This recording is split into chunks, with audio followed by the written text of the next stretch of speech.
the Ancient Roots team ready to present, and then Jonathan and Amrita will be our music additions, if that's okay, afterwards. And then we'll have Yenny come in and share about her experience and take it from there. Thank you, Rivkah, for coming back. You want to introduce your friends, or should I share? Welcome. I have, for some odd reason, a box on the bottom of my Zoom, so I can't type into the chat.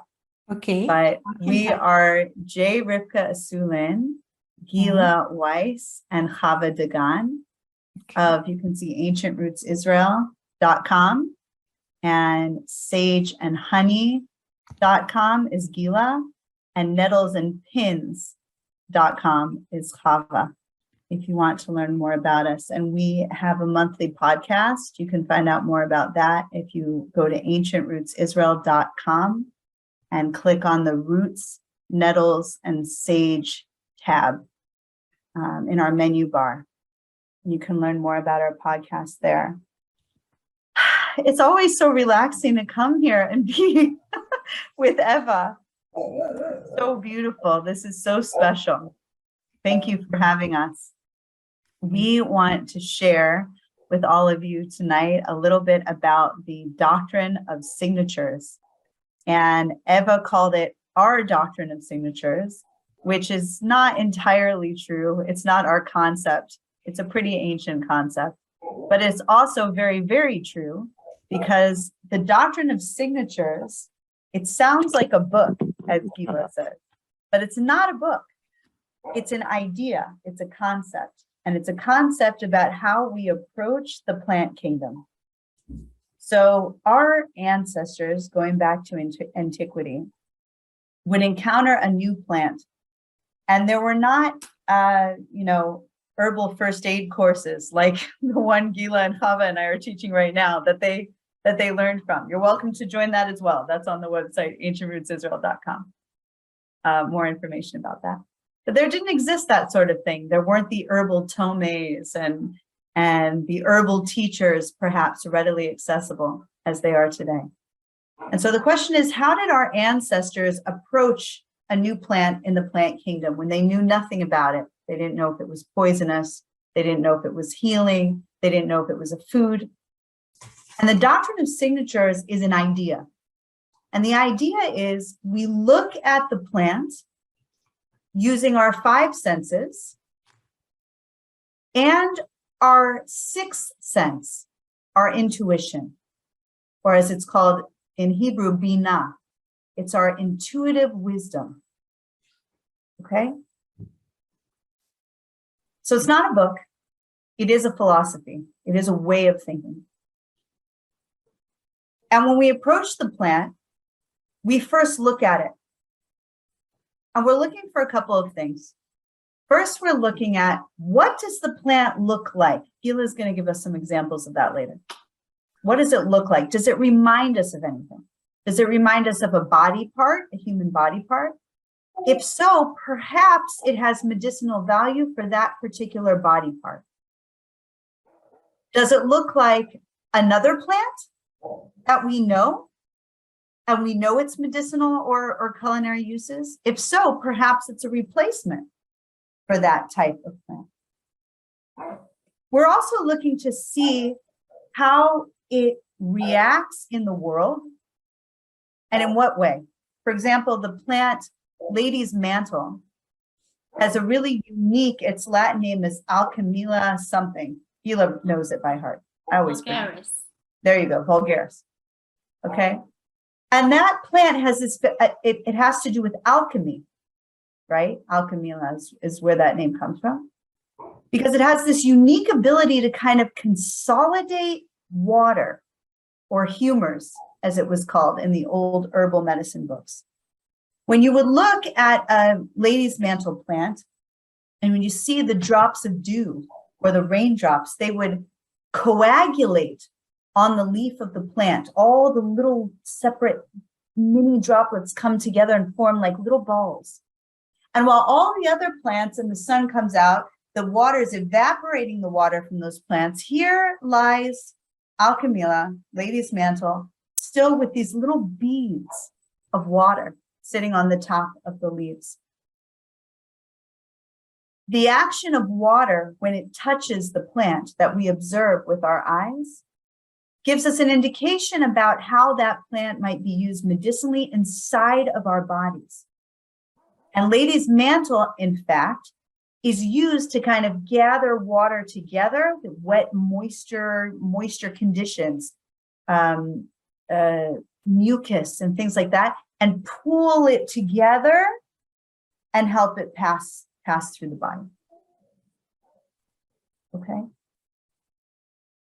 We also look with our eyes, not only at what the plant looks like. Does it look like another plant we know? Does it remind us of a body part or an animal? For example, a plant might look like snake fangs. Maybe that would be indicated in snake bites. We look at the way things, it interacts with the environment around it, like we talked about in lady's mantle, but we also look at where the plant is. So if a plant is only growing in swampy areas, that's a good indication that the plant may have some kind of water filtering action. And maybe perhaps in the system, it would be used for filtering parts of the body, like the lymph system, like the liver, like the kidneys. Okay. Or watery systems like the urinary tract. Okay. Or the bloodstream. So plants that are growing near water, a plant in the desert is going to have a different type of indication, right? Something drier, something, maybe for drying, heat, that sort of thing. So we're looking with our eyes, we're smelling with our nose. What does the plant smell like? I always think that the Dama Maccabeen, which I'm forgetting the Latin name for right now, but that smells like maple syrup to me. Every type of plant has a certain smell, and what are we associating with those smells? What are the properties of maple syrup, and how do they relate to Dama Maccabee? If anyone has the English name of that plant or the Latin name, help me out here. I forget it. It just slipped my mind. Okay, so smell is an issue. Does it smell sweet? How would it work in the body if it's sweet?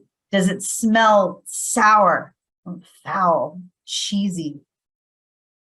What are the properties of cheeses or sour smells?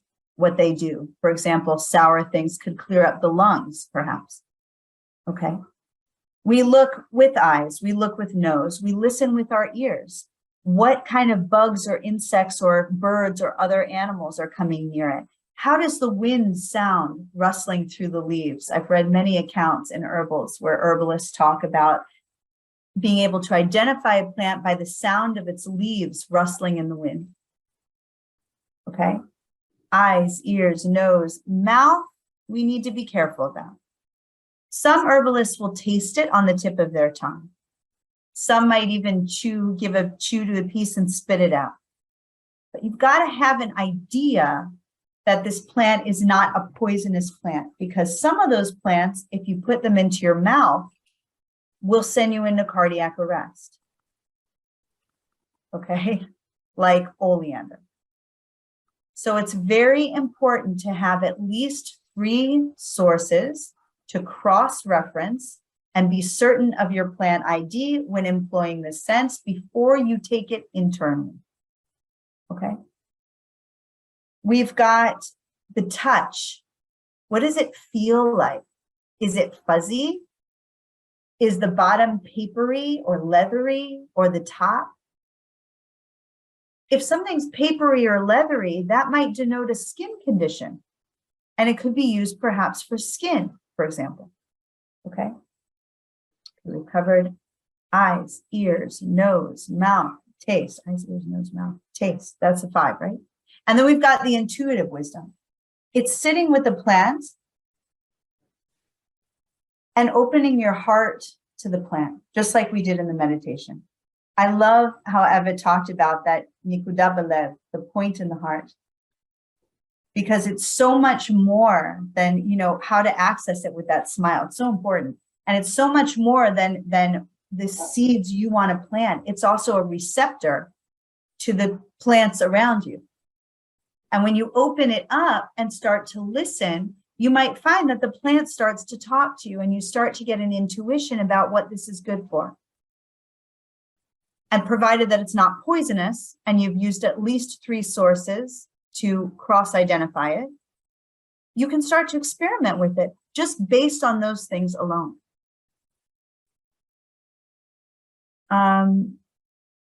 You don't need to know it first. It's a very intuitive, ancient way of approaching plants and approaching plant medicine. I'm going to send this over to Chava, who's going to expound on this a bit more. Okay, hi everyone. So Rivkah has covered a lot of the wild foraging herbal part of the Doctrine of Signatures. I kind of want to bring it back home for a minute. Sometimes when we're just in the kitchen, you open the fridge and you can pull out vegetables that look very, very similar in different ways to the human body: pieces, ears, the heart, a walnut for the brain, all kinds of things that can be referenced to the body parts. And what I like about this part so much is it's really connecting to people who have no idea about or health, or maybe even just nature in general. Where does food come from? What can it do for us in our body? Instead of just opening a bag of chips and starting to eat away without thinking about what it is that we're eating, right? But when you can connect someone, I work a lot with children specifically, and this really brings them into the whole world of nature and how it interacts with the body. Of course, I'm using children as an example, but adults, anyone can find this really accessible because it's right in your kitchen. And it's so important because all of a sudden they're thinking a little bit differently about what they're eating and how they're connecting with the food and how it can actually heal them, because it was given to us here on earth by God with these little tiny clues as to what we can use these for. So I mentioned a walnut with the brain. I mean, that's kind of an obvious one when you open the shell or however you might buy it. It looks very, very similar to the brains, all their different lobes and how the brain is shaped. That means it could give an indication that inside this walnut, there are some very important nutrients, oils, that are very good in the brain to help the brain develop, maybe think a little better, to be clearer. Okay, so the walnut is one. If you look at a tomato, cut it open in the middle, it has 4 chambers with little seeds and juices, and it's bright red, the heart. So these kind of things, when you just introduce it to somebody who is maybe living off of junk food and never considered once that God has given us everything we need, it really opens them up. And then they start, well, what about this? Well, what about that? How about a mushroom? When you cut open a mushroom, it looks very much like the ear. Maybe it has indications for helping improve hearing, or the eardrum, or some kind of connection with the hearing and mushrooms. So this can go on and on and on, but it's a great way to introduce an uninitiated person to the plant world, even to health and healing, because they have so many nutrients, and all of a sudden it kind of opens up that channel that they had never considered before. So this is what I personally use the Doctrine of Signatures for, is with people, mostly children, but in the kitchen specifically. Beautiful. So I'd like to continue. And, the way I think of the doctrine of signatures, I think of it more along the lines that it's an ancient system. It's a gift from our collective ancient ancestors, divine by design, designed by our Creator. And this system helps us to connect to the plants. Rivkah spoke about all the senses, using all the senses, and that is one of the ways that we can connect to these plants. And when Rivkah says it's not a book, and you do a Google, you will likely find books, about the doctrine of signatures. But here's the thing, when we truly connect with our intuition and the rest of our senses, we're going to see things that may not be in a book. We're going to connect on a level where, for example, Chava spoke about in the fridge, in the kitchen, I love it, in the vegetable garden. So when you slice open a tomato, you literally see the 4 chambers of the heart, a beautiful red, juicy tomato, and it contains antioxidants and lycopene, and we know it's good for the heart. But when I open up a tomato and I see all those seeds and I see the shape, I think of fertility and a womb. And so who said that it's only for the heart, right? So that's where it's so personal, and that's where it literally helps us to connect. And it helps us to connect to the ancients who used this system. For example, we know that the Native Americans studied the plants, but they not only observed everything about the plants, they observed which animals were attracted to which plants. Mm-hmm. And by observing that, they were able to find out which plants were better suited for removing venom, for example, So I'm going to give a quick example of a plant that is very near and dear to me. I love this plant, and I actually teach about it in our course, but I'm going to share a little snippet with you. And that is echinacea, which I think is a herb that is so well known, you probably have all heard about it. So the plant echinacea is this beautiful purple, and it can even, there's parts of it that can be beautiful deep purple. And when we have a bruise or an injury or stagnant blood or a venomous bite or sting, when our tissue becomes septic or necrosis appears, it goes purple, deep purple. It can have all the shades of purple. And interestingly, echinacea is a phenomenal plant for all things venomous. It really, really helps. It moves the blood. It's probably one of the best herbs for moving that stagnancy and the toxins in the blood and helping in that way. So color is so important here. We can go today to Wikipedia, wherever we want to get our info from, books, people, and we can validate what we see, feel, touch, and hear with scientific studies. And it's fascinating and interesting, but it's amazing to be able to connect without that and to know that people across the globe have done this forever. One thing that I love to touch on also is the emotional state. And so we have plants that can be so helpful. And sometimes when we see a vegetable or a fruit, so for example, banana. If you hold a banana, it's this beautiful yellow. And bananas grow in a warm climate. And they look a little bit like a smile.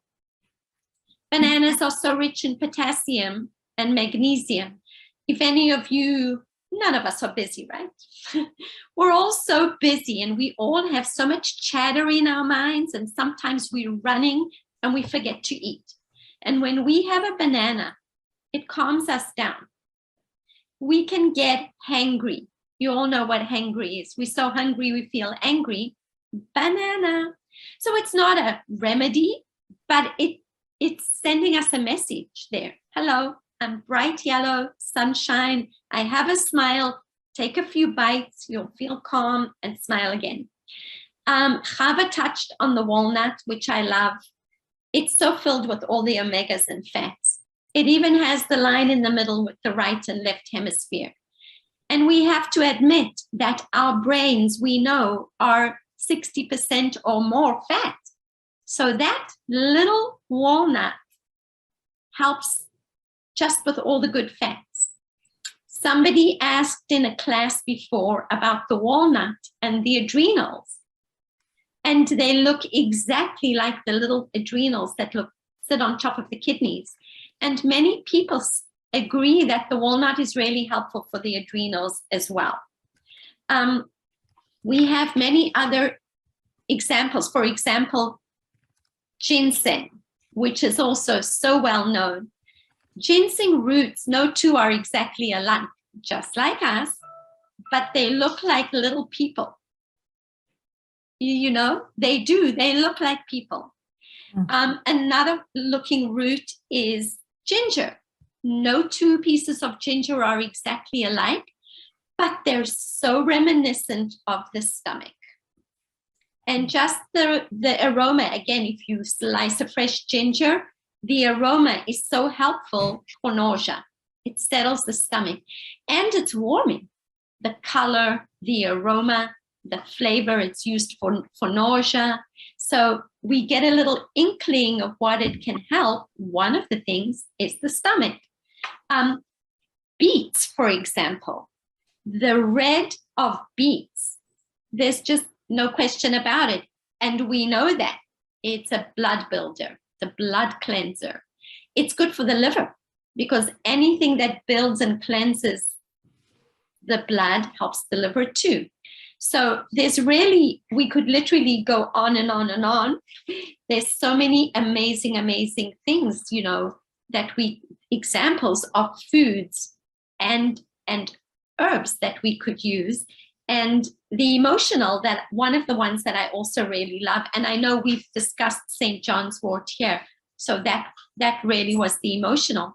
And as Rivkah said, there really are plants that Native Americans, you know, maybe they're not the first, but I have read some of the plants, the seed pods will rustle a certain rustle, you know, as in with a T, as the sound they make from the wind, that you can associate it with certain sounds, whether it's a heartbeat, whether it's hooves galloping, it sounds like hooves galloping, which would indicate a racing heart. So it's beautiful in the way that we connect because we have to take the time to stop, breathe, and think and use our own intuition. And that's really the goal of me, Rivkah, and Chava, and I see Eva as well, and I think all of you here, is to empower each other to look inside and find what speaks to us. And that's why we love the Doctrine of Signatures so much. And I think it can be applied not only to herbs and foods, but that's a whole other story. Thank you. Thank you so much. Wonderful. I loved your presentation. Each one of you were just wonderful and the new information. We should have this, like, everybody should hear it. It makes everyday life more interesting when we eat and share the plant kingdom's riches. Beautiful. Thank you. Anybody has any question before we move on pertaining to this, or we can also think about it later. Something small, just that when you were talking about the banana and how it can make you feel better, then I couldn't help but thinking about the cashew nuts, which also make you feel better. And they also are shaped kind of like a smile, yes. Right? So that's interesting also. And they're also so rich in magnesium, which is the calming mineral. Yeah, you're right. Yeah. Thank you. Jonathan's a natural at Doctrine of Signatures. Yeah. Yes, my mother, who was part of the Lindbergh Peace Foundation, she was a researcher in magnesium. She started in the 1960s, and she understood how important it is for all the other minerals to be absorbed in the cells, and it's also an enhancer for muscle strength and mood and so on.